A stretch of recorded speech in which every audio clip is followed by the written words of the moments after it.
In 2025, the United States government made a quiet, desperate phone call to a country it had largely ignored for decades. The call was not about military alliances, or trade deals, or diplomacy in the traditional sense. It was about dirt. 17 elements buried in the ground, elements most people have never heard of, cannot pronounce, and would not recognize if they held them in their hands. And yet, without them, your phone does not work. Your car does not move. Your country cannot defend itself.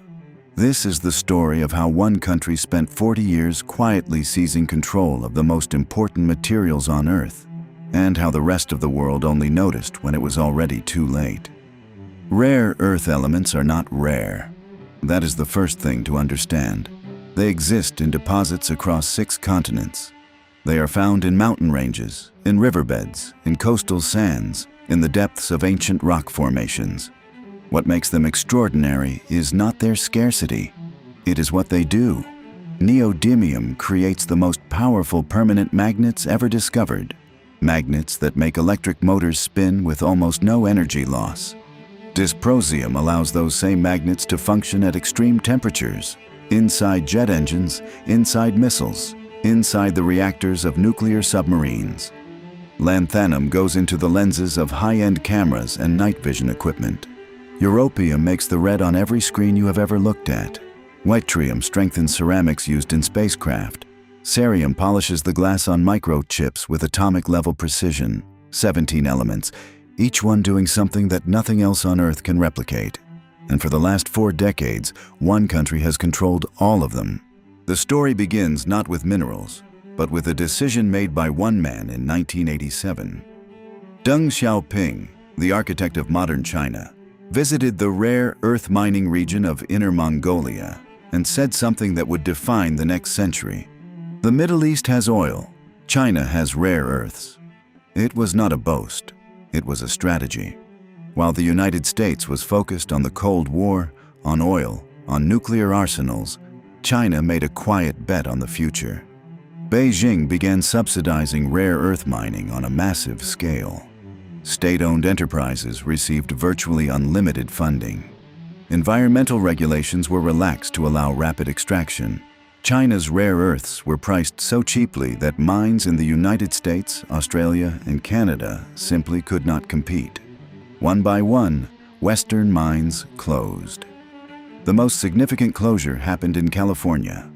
Mountain Pass, once the world's largest rare earth mine, shut down in 2002. Nobody panicked. The materials were cheap, the supply was stable, and China seemed like a reliable trading partner. The world had handed over the keys without realizing there was a lock. Then, in September 2010, a Chinese fishing boat collided with a Japanese Coast Guard vessel near a group of disputed islands in the East China Sea. Japan arrested the captain. China demanded his release. Japan refused, and China made a move that sent a shockwave through every government on Earth. Beijing quietly stopped exporting rare earths to Japan. No announcement, no official embargo. Just a phone call from a customs official saying the shipment was being held for inspection. Then another shipment held. Then another. Within weeks, Japanese factories producing electronics, hybrid vehicles, and precision equipment were running out of the materials they needed to operate. Japan is one of the most technologically advanced nations on Earth, and it had been brought to its knees by the contents of a dirt pit in Inner Mongolia. The message was received in Washington, London, Brussels, and Tokyo simultaneously. China had a weapon, and it had just been fired for the first time. To understand what happened next, you need to understand the scale of China's dominance. China holds 44 million metric tons of rare earth reserves, nearly half of everything known to exist on Earth. But reserves are only part of the story. China processes between 85 and 90% of all rare earths refined anywhere in the world. A country can dig the ore out of the ground, but without refineries, without chemical processing facilities, without decades of accumulated technical expertise, the ore is just rock. The United States imports approximately 80% of its rare earth supply from China. The European Union imports nearly 98% of its usage from China. These are not the numbers of a trading relationship. These are the numbers of a dependency. Here is what almost no one in Washington was willing to say out loud. The solution had been sitting in South America for decades. Brazil holds the second largest rare earth reserves on the planet, 21 million metric tons, roughly 23% of everything known to exist. For years, Brazil was not a serious player. Its reserves were identified but largely undeveloped. The mining infrastructure did not exist at scale. The refining technology was almost non-existent.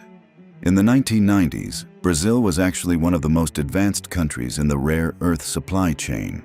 Then it stopped investing and quietly fell behind while China surged ahead. Today, the United States is looking at Brazil the way it once looked at Saudi Arabia. As a reserve, it needs to unlock before someone else does. But having the ore in the ground is not power. Processing it is. And that is the quiet tragedy of the rare earth story.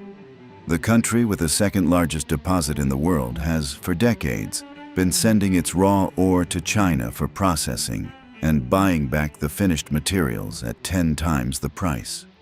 For years after 2010, Western governments talked about reducing dependence on Chinese rare earths. They commissioned reports. They held summits.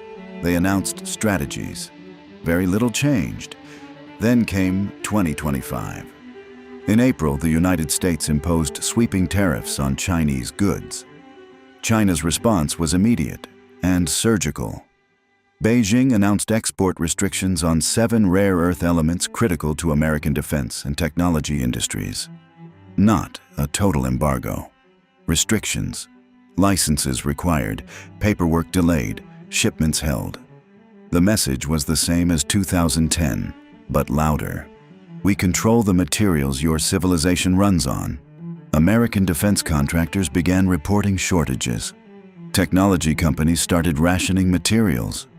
The rare earth war, the one that had been building for 4 decades, had finally broken into the open. Washington's response came in 3 directions simultaneously. First, reopen domestic production. Mountain Pass in California came back online. New permits were fast-tracked across Nevada, Wyoming, and Texas. But reopening a mine takes years. Building a refinery takes a decade. The expertise that was lost when the industry collapsed in the 1990s does not come back overnight. Second, secure allies. Australia became America's most important rare earth partner, with its own significant deposits and a processing industry that had been quietly growing for years. Third, Brazil. In June 2025, the Brazilian government announced nearly $1 billion in funding to accelerate rare earth extraction and refining, the first serious attempt to industrialize the sector at national scale.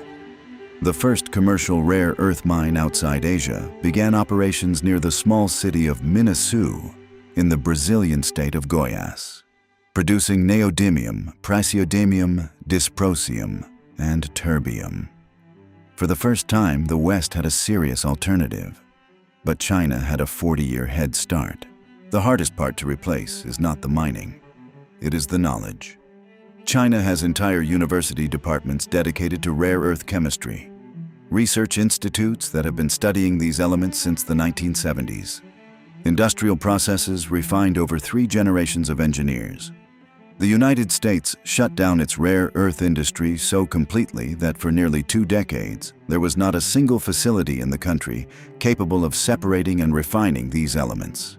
Skills do not wait. Expertise does not pause.